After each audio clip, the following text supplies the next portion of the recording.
Fantasy Rap with Austin and Ozzy. Oh, I just love those boys.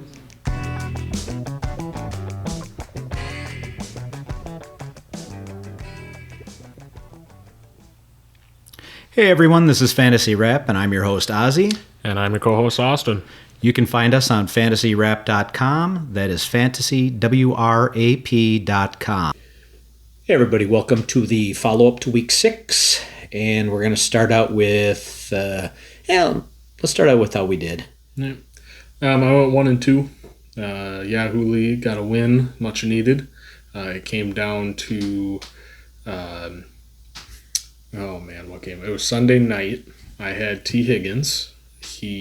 My opponent, Wyatt, had Burrow and Wandale. And I was up by maybe 10 at that point, 10 or 12.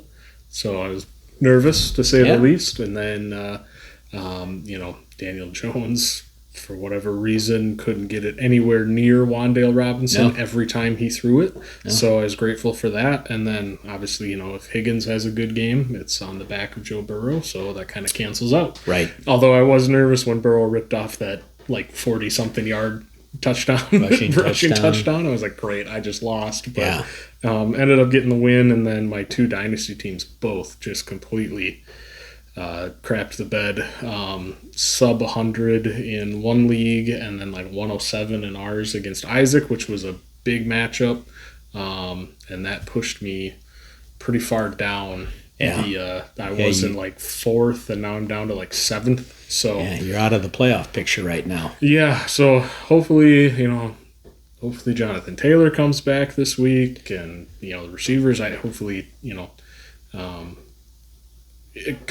and the Cardinals and Marvin Harrison, who might miss a week with the concussion. Kyler, the Cardinals got to figure something out because they have not been. They have good games and they have bad games. Yeah, they're a bad team. Their defense is horrible, and that's what kills them. But against a team like Green Bay, you can't start out as slow and as bad as they did. Right. You got to come out swinging. And give yourself a chance. You get down in the first quarter like they did. It's really hard to come back. Oh, yeah. Yep. Well, I also went 1-2. It was not a good week. I had injuries. Was planning on playing Neighbors in two of my leagues, and of course he didn't play. Then in my 32-year league, I had Singletary. Well, Singletary was ruled out early, which was nice. But my normal running back is Cooks, and I fully expected him to play, and I didn't have anyone else to play anyway. So I got burned on that big time. So took a donut and took my first loss. So I'm 5-1. I'm still in a good spot. The funny one was, in our dynasty, my guys played for crap also. And I left 80 points on the bench between a couple of, you look at Lazard and Damian Pierce and... Well, Pierce was one big, but yes, it was points, yes. and a couple of other guys. I don't remember exactly who, but it's and luckily I won, but I was the lowest score of the winners. There were losers that outscored me. Now, thanks to scoring a lot of points in my previous 5 weeks, I'm still points ahead of Honcho. So, I'm still in first place and 6-0. It's a good place to be. My other league, my team is decimated by injury. This seemed like this week, either you had a very good week or you were that team that had Olave, Goddard, I had Olave. First catch, at these guys, first catch, fumble lost, concussion. So you get I got the point for the catch and the half a point for 5 yards and -2 for the so I was down a half a point. And it seemed like every one of my guys, my like I said, Moody, my kicker is out, Nico Collins is out. Neighbors is out. Yep. I think I had a bye or two. I decided to play. No, that was a different. Oh, I played. I didn't have a choice because Mahomes was on bye, but I played Dak Prescott. Oof. 3 whole points out of Dak Prescott. I mean, it was a horrible week. Yep. And I was still in it because the person I was playing against didn't even pick up a kicker. So I had a chance to win it. I had Brees going against the Jets defense, and this is one of those that can go negative. So they only scored him like 2 points. Yep. And he also had Garrett Wilson. Yeah. had Brees scored instead of Garrett Wilson, I would have won. Yeah. That's how close it was. It's fantasy sometimes. It is. So let's talk about the trades that happened. Yep. What do you think? Okay. Well, I'll start. We'll make you wait for the big one. Amari Cooper to the Bills.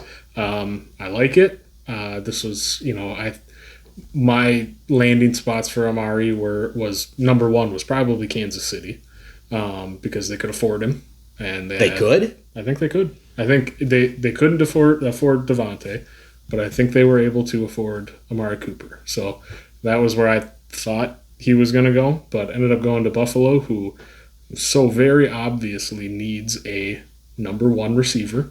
That game last night. Shakir and Keon Coleman and Matt Collins. Matt Collins scored, but and no James Cook last night. Ray Davis. My bad. That's who else. That's who else I have in our dynasty. Yep. Yeah, that you left. So and I wouldn't play him because there was no thought that. Yep. So, but you had Ray Davis, who had a very nice game. If you were able to, like Nick had that situation last night, had James Cook, because he was questionable, and then got ruled out beforehand, and made the move to drop somebody and then get Ray Davis and play him, and it ended up winning him his week this week in the Yahoo League. Yeah. So. But yeah, Amari Cooper comes in and, immediately becomes he's been getting targets a lot, getting a decent amount of targets, but it's from Deshaun Watson, who's been horrible. Right. Whereas now you go from that to Josh Allen. I think Amari Cooper, could explode. Rest of season, I think he could end up being a top 5 fantasy wide receiver. If him and Allen can build that connection and the chemistry. So usually takes a while, so it'll be interesting to see. It's a great landing spot for Amari Cooper, who still has it. He's not old. He's what, 28, 29 maybe, if that. I feel like I'm not even sure he's that old. Yeah, he's one of those guys that feels like has been in the league for like 12 years now. He hasn't. Yeah, so he's still got the juice, and if you have Amari Cooper. You're feeling pretty good after that. That trade came through. So I agree. Yeah, and then the big one, Devontae Adams to the Jets. I think I said that about 3 weeks ago, didn't I? I think everybody expected it. My dark horse team was the Commanders. They've got the most cap space right now, I believe, is what I saw when people were talking about it. The only thing is if the Raiders were probably going to try and ask for McLaurin, in return, and I don't think the Commanders would have done that. But I think Devontae and McLaurin would be, with how well Jaden Daniels has been playing, would really push the Commanders, that offense, even higher. Yeah, but I think with getting the Jets' 3rd round pick, it's funny because be a second. What is it if he's all pro? If he's all pro or AFC Championship or Super Bowl. If he plays, right? If he's rostered for either of those 2 games, which I don't see happening. Yeah. It's possible. I don't see it happening because there are too many good teams in the AFC. Mm-hmm. Although there's too many good teams in the NFC North too. Did you see the stat that all 4 teams in the NFC North are 1 through 4 on point differential this season?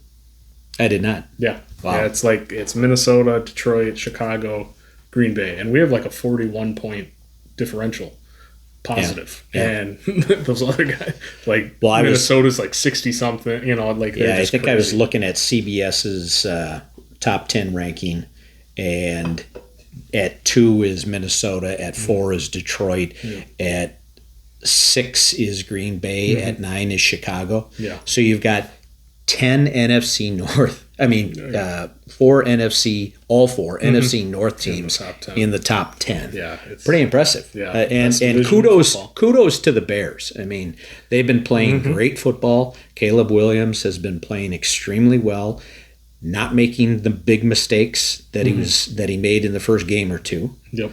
And looks like, I hope for my buddy Phil. I hope that Caleb Williams continues it for you. So let's move on to our injuries. We've got Marvin Harrison, concussion protocol. Wasn't really seeming to do much. Although the Packer defense was playing well, and got hit with a knee to the head, and he'll be in protocol for at least based on Neighbors and how it has impacted him. It could be a week out. Mm-hmm. Yeah, and you've seen Michael Wilson put up better weeks so far, than Harrison had the big week 2. Right. You've seen Michael Wilson be more involved, and Trey McBride's back and healthy and had a big game. Yeah, very big. So I guess, and like we said, Kyler was like the quarterback. He was my main target in my redraft in the Yahoo League, and I actually traded for Kyler in the offseason because I was in a position in our dynasty. I was able to draft Harrison with the third pick, and so I got the Kyler Harrison stack, which week 1, but Kyler was good, and then week 2 they blew up, and I was like, oh, this is awesome, and this is what I can expect. Yep, and then it hasn't been that great the last 2-3 weeks, so. I don't. Yeah, I think my guy Brian Thomas is doing better than he is. Harrison. I've got Brian Thomas in my other league. I was able to get Neighbors round 1 in my other dynasty, and then round 2 was able to get Brian Thomas. So I got a pretty stacked core of young receivers in that league. So, but I don't see the Cardinals' offense really skipping a beat. If that's how you want to put it, without having Harrison Jr. out there, which is kind of unfortunate because obviously he's one of the most highly touted receiver prospects coming out of college ever. Right. So expectations were a lot higher than this. Yeah. You were hoping he was going to horrible. Well, no, but you were hoping he was going to come in and be a Justin Jefferson. Yes, exactly. So and he has not. Yeah. And then you look at a guy like Neighbors who, outside of missing 2 weeks, is still one of the highest producers in fantasy football for a wide receiver because of all those targets. Yeah, it's like Nico Collins being out this week, and he's still the leading receiver in the league. Right. So moving on, we've got Jerome Ford week to week with a hamstring injury. Hamstring injuries can be a real problem. Yeah, and he hasn't been. The Browns have been the Browns this season. Like we said last season, they were making it work with 4 different quarterbacks, and Stefanski was like coach of the year material. And, what is he this year? The worst most likely to be fired soon. Yeah, potentially. So and Jerome Ford's been their workhorse, and then he wasn't, and then he was, and then wasn't, and Deonta Foreman working in, and you got Nick Chubb coming, working his way back in. So. Our waiver wires got another running back from the Browns that, take a look at, if you take a flyer, and it's just, if you can get a week or 2 if you need it. This is actually a really weak waiver wire week. It is. So it'll be interesting to see. Yeah. Next up, we've got Dontavian Wicks, went out with a shoulder week to week. Probably will miss at least a week or so. Yeah, and then he's, I guess I'm a little jaded after, putting him in my flex the week prior and after his big game, and then getting, kind of a not a complete dud, but for what you were expecting with Watson out and Dobbs out, with his suspension, his 1-game suspension, you're expecting another huge week and didn't get it. So, but Dobbs had a big week. He did. I mean, it was nice to see. So, well, and you look at Jordan Love. Jordan Love, when they say a quarterback has rapport with someone, mm-hmm. it looks like Jordan Love can go, I don't care who I'm throwing to. Watson was wide open mm-hmm. on that touchdown pass. Beautiful throw to him.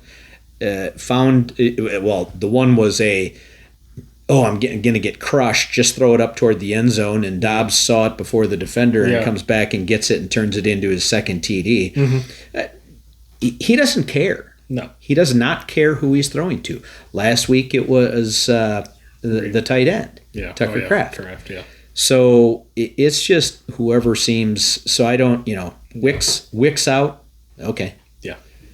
Didn't Bo Melton have quite a few touches? Probably. I mean, they just, outside of Jaden Reed, really, it's whoever's healthy, you're on the field. Yeah. And it really doesn't seem to change a whole lot of the efficiency. And Love seems to make his progression mm-hmm. reads and finds the guy that's open. Yep. And he does. It's not back in the day, 3-4 years ago, mm-hmm. every time that you had to have a first down or a play, well, Rodgers was. It didn't matter if he was quadruple covered. Mm-hmm. He was going to throw to Adams. Yep. And nobody else mattered on the field. Well, Jordan Love seems to be a different type of quarterback who, I don't care who I'm mm-hmm. throwing it to, we're going to get the ball down the field. Yeah.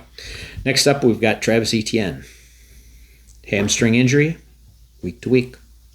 Another hamstring. Yeah, and I mean, both of those guys, Etienne was one of those guys too, where it just got you, literally nothing. He had, I don't even think he had a full point. I'd have to go back and look, but it was bad. Lost you a week, like some of these, guys coming up as well, lost you a week because of the early injury. And then, obviously he goes out, and then you had Bigsby, and Bigsby didn't do much of anything either. So, that one, the Jags are, I don't know what's going on there. They've got, just know if it's just a horribly run organization, if it's, Doug Peterson's is a good coach. I always thought he was. The track record of being a good coach. So I just have no clue what's going on there. They're 1-5. It's okay. Neither do they. Yeah. They're like 1-5 right now, and they're vying for that number 1 overall pick right now. So sad. Yeah. They should be better than that, mm-hmm. but they're not. Yep. Next up, we've got Hayden Hurst, groin injury, unknown how long he might be out. Didn't really. No. It's not a big thing. No, in my mind, in how bad the tight end landscape is. Right. You forget that Hayden Hurst is technically a starting tight end. So. Right. Next up, we've got Quentin Johnston, leg injury, unknown how long he might be out, if he's going to be out. But he was seen limping after the game. Yeah. Again, nothing I don't think has really, the Chargers are kind of run first. Obviously saw that with Dobbins, and then Vidal, their 6th round rookie, had a very good game, as well. So because Gus Edwards is on IR, so Vidal might be a throw him on the waiver wire target maybe if you're that hard up. Otherwise, J.K. Dobbins is going to be. The dude's going to get 20, 25 touches a game. Right. So, next up, we've got Olave, who's in the concussion protocol. I didn't see any of the games, so I don't know what happened. I didn't either, but this is Olave's third documented full-on concussion. Obviously, I think it was last season he had that. Is it the last season or the season before? Had that really kind of an ugly one, kind of. It's not fair to him, but Tua-esque, where he kind of, he got real stiff. So he'll probably, and I think Saints are Thursday night this week. So my guess is he'll definitely be out. they're going to give him a whole week and a half to, hopefully recover from that. Which is interesting because next up we have Rashid Shaheed, who had a knee injury and it was going to be undergoing additional tests, and they were worried that it looks. I don't know that it's bad, but they said it didn't look overly good. Yeah. So if you're the Kamara manager, congratulations on your 13 targets he's going to get this week. Well, but he's questionable too. Oh, gee. So that's the thing. I mean, he's who been. The Saints playing this week? I don't recall.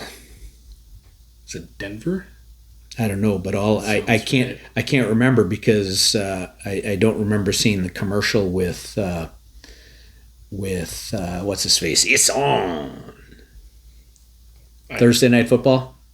I can't place it. Oh, Marshawn. Oh, okay. Yeah, that sounds like a Marshawn thing. It's on, and he pulls down the Next up, we've got Dallas Goedert, hamstring, unknown how long he might be out.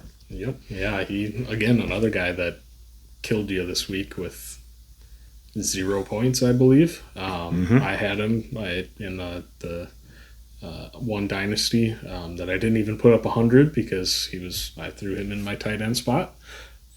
Figured he'd come back and be okay enough, hopefully, and got hurt pretty early and. Gives you a goose, and it just, stuff like that kills you. It's different when I guess maybe not. You got Mark Andrews, which I have in 2 leagues, but, he's fully healthy and gives you a goose. I feel like I'd rather have the guy I don't wish for injuries, but you would, if you get a goose and it's due to injury, you don't feel quite so gross about it, Right. So, well, yeah. I mean, Olave, it still sucks, but it's the difference between Olave on my one team or Dak. Yeah. I mean, Dak just bit. That was and Olave, you have a reason why he gave you a negative 0.5 points. Exactly. 3 whole points out of your quarterback is a problem. Next up, we've got Tajay Spears, hamstring. You get the theme going on here. We've got concussions or hamstrings. Yep. He is week to week. Yeah. Tony Pollard has been great this season, and he's going to continue to be so because he's going to get everything. Even if Spears is healthy, Pollard's gotten 95% of the work. He's my 3rd running back in my Yahoo league, which I'm sitting.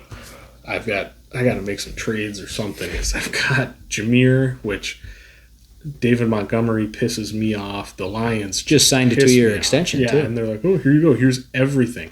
They tried to, they did a hook and ladder with Penei Sewell, and Jahmyr Gibbs is standing on the sideline. It's like, did he sleep with the OC's wife and he's Apparently. in the doghouse? I mean, Gibbs still had a decent game, but it's like, come on, what are we doing here? Yep. But Pollard, like I said, I'm flush with starting running back. I've got 5. I've got Gibbs, Kyron, Pollard, Kareem Hunt, and Bucky Irving. So, been trying to work some trades in that league, but it's tough when there's not even the true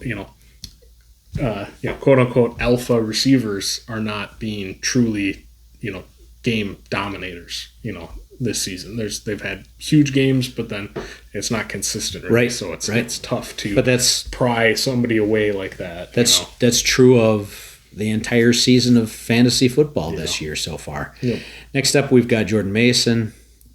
Week to week with a shoulder. I think we talked about it on Friday after the game. Yep. And he tried to come back in. Yep. Looked painful. He didn't come back in, so it's hard to say if he's going to be back this week or not. Yep. Which is why Isaac Guerrero is on the waiver wire. Yeah, or whatever practice squad running back Shanahan's going to bring in and turn into a superstar. Right. Because everybody's going to go after Guerrero, and they're going to pick some guy up off the street, and Shanahan's going to be like, here's 30 carries this Patrick, what's his name? Taylor. Oh, yeah. The ex-Packer. We were talking about that the other day, too, yeah. Yep. The other guy who played when it's Mason Shanahan, don't trust anything. Right. And next, I threw Cook on here. Yep. only because it happened. I mean, it happened during the week, but it caused him to miss the game, and it's something that you have to consider going into next week. Yep. Which, I'm still in that position where, great, I've got Najee, and I've got Cook, and I've got Singletary. I mean, Najee had a good game. Yeah. So, yeah, I mean, the Cook one, obviously our waiver wire, you got Ray Davis who filled in, and I mean, to me, I watched the majority of that game, looked really good. Yeah. So, I mean, should fill in if Cook does miss a week or two, and, if he's Doesn't out help there, me. and, well, yeah, Thanks, course, though. But, if you're able to go get him and he does end up being the guy while Cook is out, I think you'll be pretty happy with the pickup. One defensive injury of note was Detroit. Oh yeah, Hutchinson. I've seen the replay. Of that. I was happy that they didn't show it because it's all over. I haven't looked. I've gone back and I've looked at things like Napoleon McCallum, which was just a disgusting injury. If you want to see something gross, look up Napoleon McCallum. He was a Raider running back when he got hit high and low at the knee, and it folded at about 90 degrees.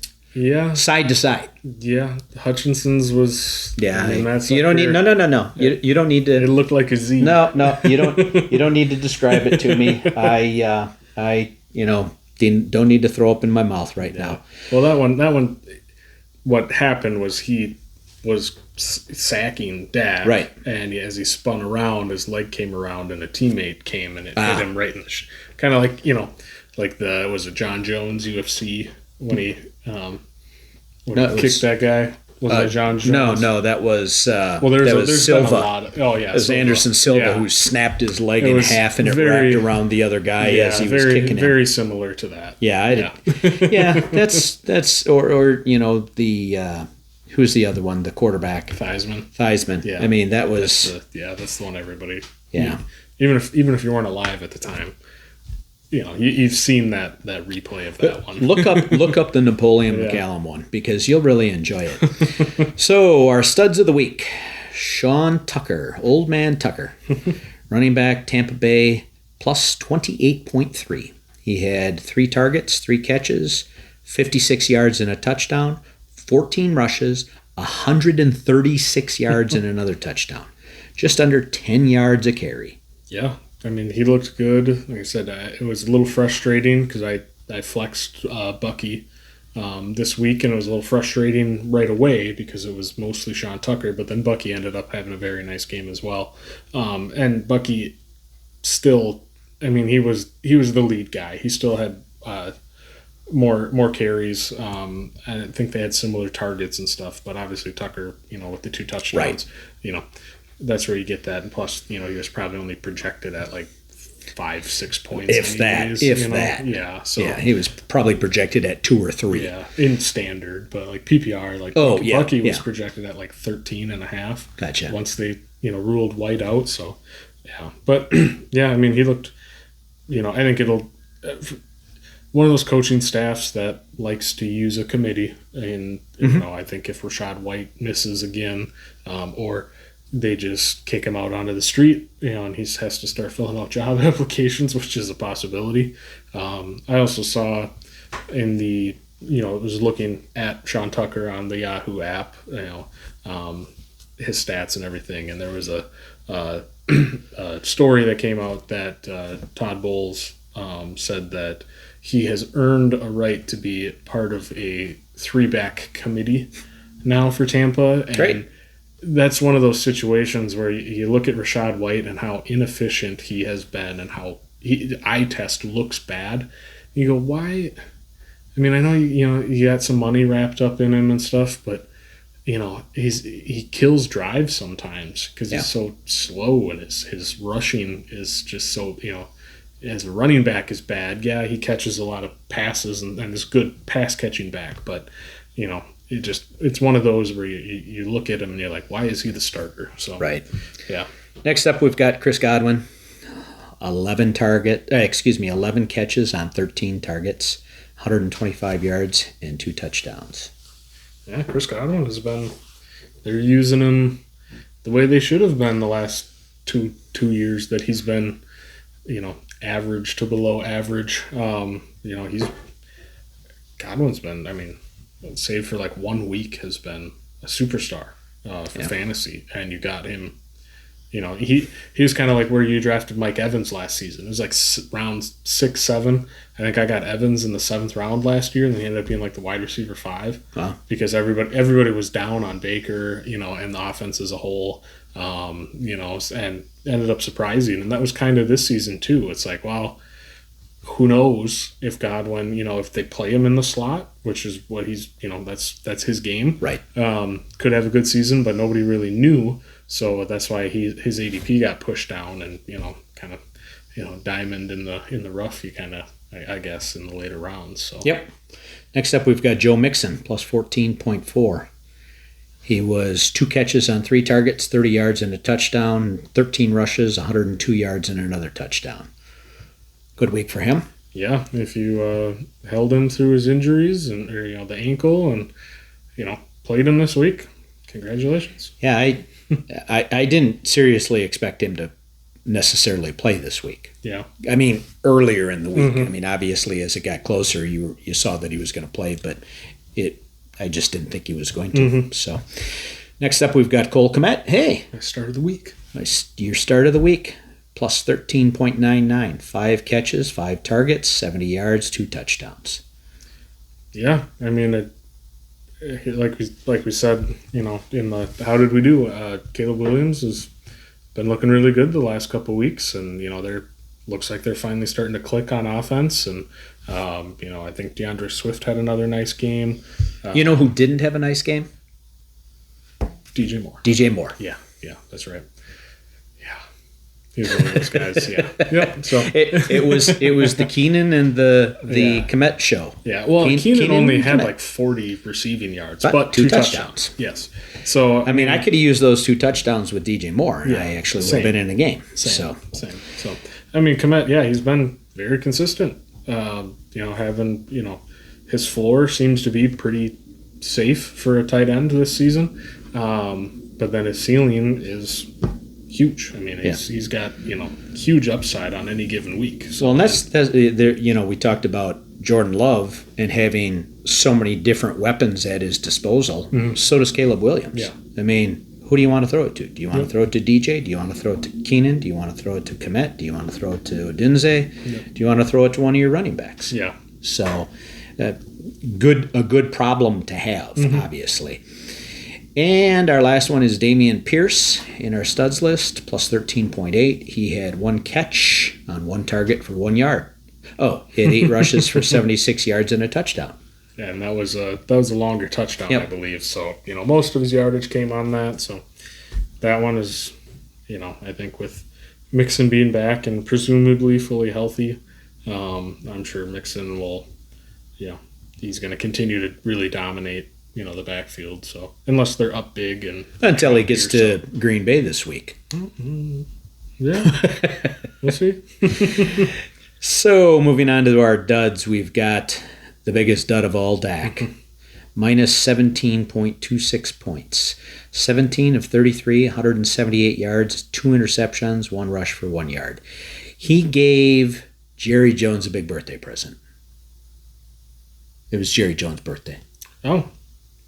So yeah, that was Dallas's birthday gift to the owner. I mean, he's a drubbing. Yeah, I mean, Jerry Jones, he owns the team. He's the GM. Somebody close to him has to sit Jerry down and be like, dude, it's time you just be an owner. Yep. Just be an owner. You need to a little out of touch. You're a little, like I said, the whole thing about, couldn't afford Derrick Henry, but here he is landing his helicopter on the side of the practice field where they have to stop practice in order for him to do it. It's just be an owner. The whole salary caps are salary caps, though. I mean, still, but the whole thing with CeeDee Lamb, we talked about it. these premier, players, especially the wide receivers and quarterbacks, obviously, you're gonna pay these guys what they're asking. So just do it. Right. Unless how there's do holdouts? How good are holdouts for your team? Well, bad. I mean, look at Hassan Reddick. Just got dropped by his agency. Did you see that? Oh no, yeah. I did not. His agent just said, "I'm done with you." But I mean, like I said, the whole thing with CeeDee Lamb. You're going to pay him. He's arguably, he's tied for top 3. Tied for the number 1 with, Justin Jefferson and right now probably Jamar Chase as the number 1 receiver in the league. You're going to pay him. It's the same with Jamar Chase.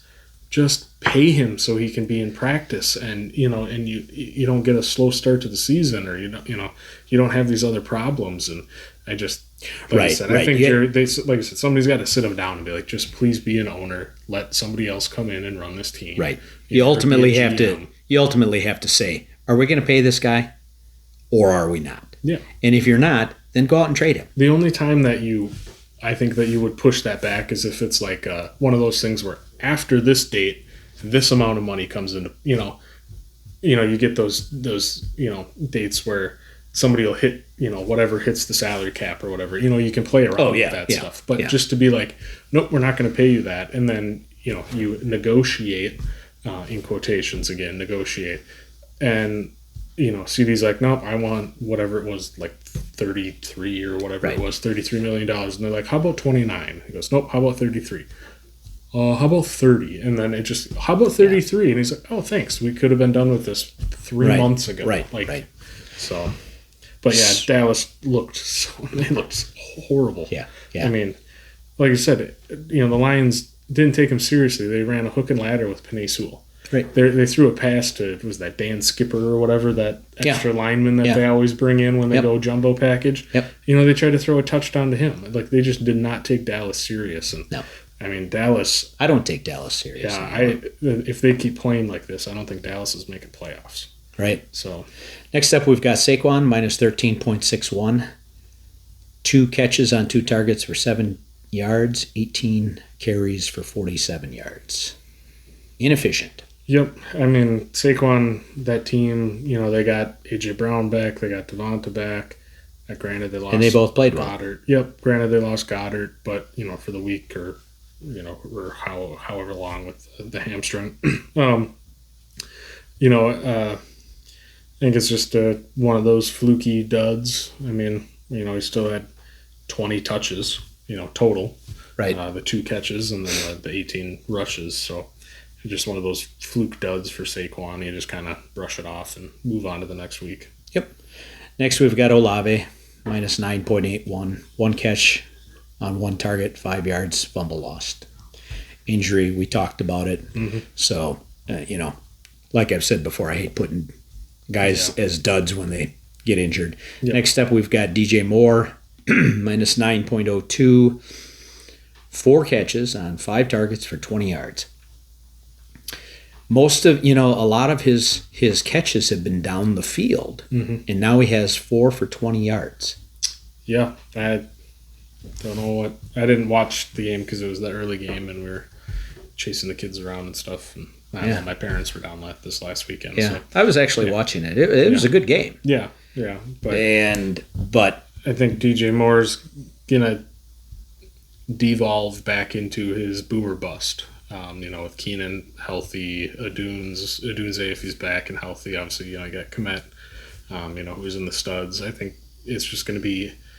I think I was talking to you. I think that was talking to you that I think Chicago is going to turn into San Francisco, where it's right plug and take play. Your shot on who you think is going to be the game plan for the week and hope and pray.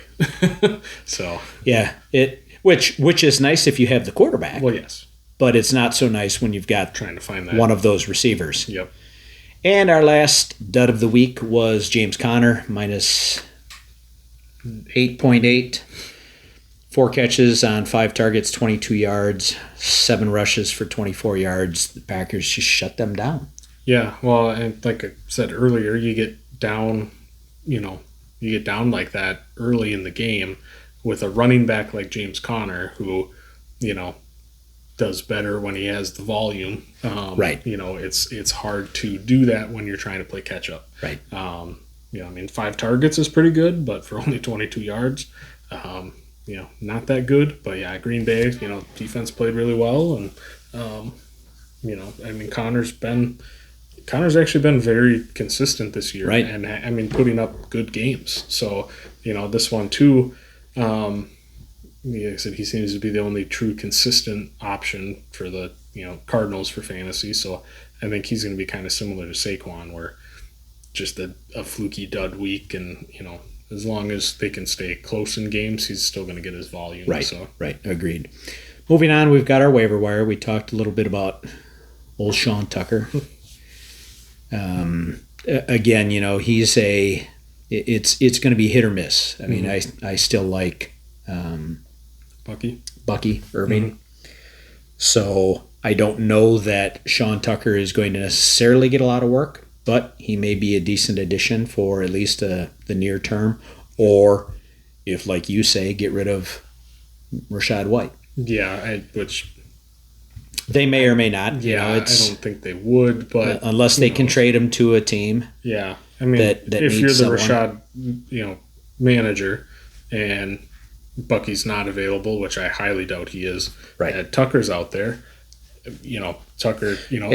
Might be a good backup there. Yeah, a little deeper handcuff. Right. there. So yeah. Next up, we've got Ray Davis, who becomes important if James Cook is injured. I think even with the performance. Well, and he always gets a few touches anyway. I think he earned himself a little bit more run because the kind of the knock on James Cook is that he's a little smaller. He's not fragile per se. Obviously, granted he was out with an injury, but he's a smaller back who's more on the edges. Running to the tackles and sweeps and stuff like that. And I mean he runs up the middle some, but I mean he does lead the team in yards from scrimmage. Yeah. He also leads the team in touchdowns. Yeah. Not for long. Well, that may be. but yes, but I think Davis has earned himself some more play. And with again, granted they just added Amari Cooper, with how anemic the offense is sometimes, because why would you start a season with Khalil Shakir as your presumed number one, receiver? Right. Again, one of those coaching moves that you're like shaking your head. What are you? Yeah. It's like, maybe they didn't have. Maybe they really didn't have the money to go out and sign someone. But they traded Diggs. They traded let Gabe Davis go. Yeah. Blah blah blah. So it's on them that happened. Yeah. And I think actually Cooper is going to help to open up the run game even more. Yeah. Well, yeah. Like I said, if Khalil Shakir seems to be, again, quotations, the guy whenever he's out there. Ooh.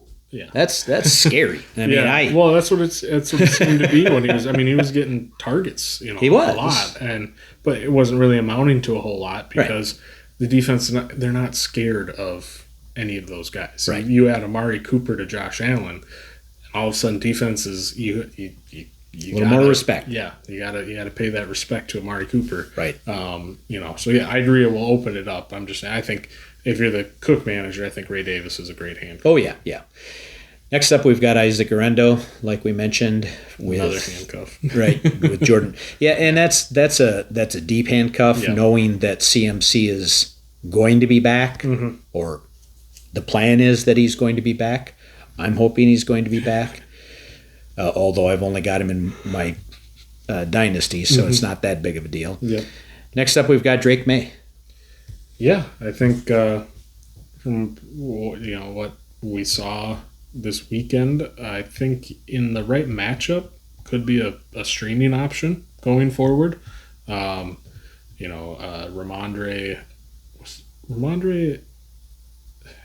was he out this week, or I don't remember. Yeah, I can't.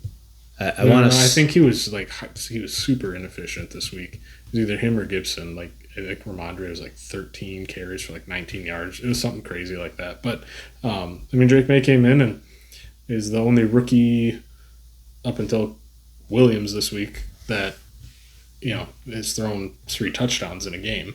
So, seems to be maybe the quarterback that the Patriots, were looking at when they drafted him. Yeah. Granted, it's 1 week, but, if he comes out and does it again and, it happens on a bye week, if there's truly no other options out there and it's a plus matchup for them, it might be all right streaming him. Yeah. And then because of him, Demario Douglas. Mm-hmm. Yeah. I mean, he, like I said, we were talking before and you were a little, kind of on the fence about throwing him on there on the waiver wire. No, I said I had seen him. I looked at it and I was like, I thought about putting him on there. I just wasn't sure because, it is New England. Yes. And what I said was I think, he's the most quarterback friendly out of all the receivers there, outside of Ramondre out of the backfield. But and actually, Kendall Bourne had a decent week. But yeah, so Demario, keep an eye out. Again, if it's a plus matchup for the Patriots somehow, and you need somebody to stream for that week, you got buys and stuff.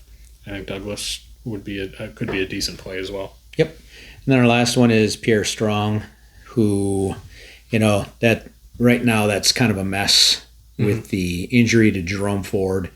Chubb out, but possibly coming back in the next couple weeks. How much do they play him? How long is Jerome Ford out with the hamstring? And is Pierre Strong going to get enough touches to make it worthwhile? Possibly for the next 2, 3, 4 weeks. Yeah. Like we were talking about before, I think that the whole thing with Chubb is murky because it's, and now with Amari Cooper no longer being with the team, you've got Jerry Jeudy and David Njoku, who I think Njoku benefits the most with Amari Cooper being gone. So that one's tough. It's, do they bring Nick Chubb back this week? Do they still let him work into it a little more? Do they bring him back because we need to start winning some games here, or is it we're just going to try next year? Kind of thing. Right. So, it almost doesn't make sense to rush him back if you increase your chances of getting him injured, and then you're messed up for another probably high year. Because that O-line is horrible. Yeah. But he's a good running back as long as he can stay healthy. It's just that knee doesn't want to stay healthy for him because of the hits that he takes. So, well, that's all we've got for this week. Did you have anything to add? Not that I can think of. I guess this point of the season, don't get complacent with your team. If you're hovering in the middle of your league, start looking for, even if you're at the top of the league and you say you lucked into great depth on your team and you can package something to go and get, to upgrade a position. Don't get complacent with, I'm winning games, here and there, this time of year. Start looking for, teams that are struggling or, lack, depth and, need some help and, people you can take advantage of a little bit if you have to. That's what it is. Well, you want to win a trade, but it is, like I said, and you can win a trade. Well, you can have a trade. I've made hundreds of 2-for-1 trades, and when I'm giving up 2 and they're getting arguably better because they've got, say, no wide receiver at all or no running back, and you're giving them a decent running back and a decent wide receiver for that one player, and they get more points out of it per week, and you get more points out of it. I think we've talked about it before. I've been, in the league that I've been in for a long time, people say, well, don't trade with Ozzy because he's coming away better. But the problem, and none of the trades are bad for the person I'm trading with. I have rarely, if ever, taken advantage of one of the other teams. The numbers match up. Yep. They're getting more points than what they're giving up. But I get it out of one player and they get it out of two, but they just increased their chances of scoring more per week, as did I. Yeah. Well, I mean, you see a 2-for-1 and the one is the big name. Right. Or a big name. That's where, you get that emotion where it's like, yeah, it's like, oh, great, Oz just got Jamar Chase, but you gave up Pollard and a wide receiver 2 or something that can get wide receiver 1 numbers. Right. It's like, great, he got Jamar Chase. It's like, well, but there are there's fair trades. I mean, like I said, in the Yahoo League, talking with 2 of the guys in there that are both of it'd be a 1-for-1 kind of situation, but we would both benefit. Said 1-for-1. So it's just there are certain. I mean, there's certainly ways that you can slice it that it's an advantage for both teams where they're going to both get better. I mean, especially when you're 1-for-1, but it's a running back for a wide receiver, or it's a tight end for a wide receiver, and both teams are improving because you get to play someone better than what you had, and you're not losing a whole lot at the other position. Yep. So. Yeah. So, since this is all we've got, I am Ozzy. I'm Austin. Have a great week. See you.